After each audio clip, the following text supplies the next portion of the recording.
Guys আজকে আরেকটা কিন্তু জোন পুশ দিতেছিলাম, আর আজকে রিভেভ দিতে দিতে আমার অবস্থা খারাপ হয়ে যায়। ঠিক আছে, ওইদিকে দেখো আমাদের কিন্তু পুরো ফুল স্কোয়াড মরে যায়, আর আমি কিন্তু তাদেরকে রিভেভ দিতে আসলাম।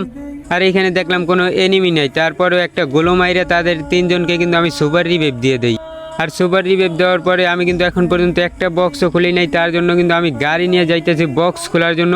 আর এইখানে এসে কিন্তু আমি কিছু বক্স খুলতেছি, আর বক্স খুলতে না খুলতে দেখো আমাদের পুরো ফুল স্কোয়াড আবারও চলে গেছে চাঁদের দেশে। যাই হোক, তাদেরকে আবার রিভেভ দিতে হবে, তার জন্য কিন্তু আমি আবার যাইতেছি তাদেরকে রিভেভ দেওয়ার জন্য। আর এইখান থেকে কিন্তু আমি তাদের তিনজনকে আবারও সুপার রিভেভ দিয়ে দেই। আর সুপার রিভেভ দেওয়ার পরে কিন্তু আমাকে সেফ জোনে যেতে হবে, কারণ বুঝতেই তো পারতেছি অনেক সময় ধরে জোনে ঢুকতেছি না।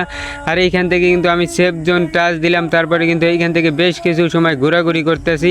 আর ওইদিকে দেখতে পারবো আমাদের কিন্তু অলরেডি আবারও দুইটা টিমমেট মরে যায়, আর আমি কিন্তু তাদেরকে আবারও রিভেভ দিতে আসি। দেখলাই তো কতবার রিভেভ দেওয়া লাগে তাদেরকে। আর এইদিকে কিন্তু অনেকটাই এসপি কাটতেছে, কারণ জোনটাও অনেক ছোট হয়ে গেছে।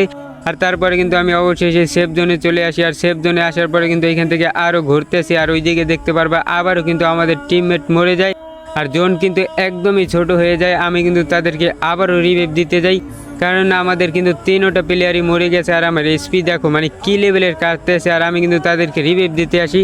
আর এইখান থেকে রিভেভ দেওয়ার সাথে সাথে কিন্তু আমিও ডাউন হয়ে যাই। আর কি বলবো, তাদেরকে রিভেভ দিতে দিতে তারা কিন্তু সাথে সাথে মরে গেছে। তো যাই হোক, আজকের ভিডিও কিন্তু এই পর্যন্তই ছিল। গাইজ, যদি ভিডিওটি ভালো লেগে থাকে তাহলে সবাই একটা লাইক আর একটা সাবস্ক্রাইব করে দিও।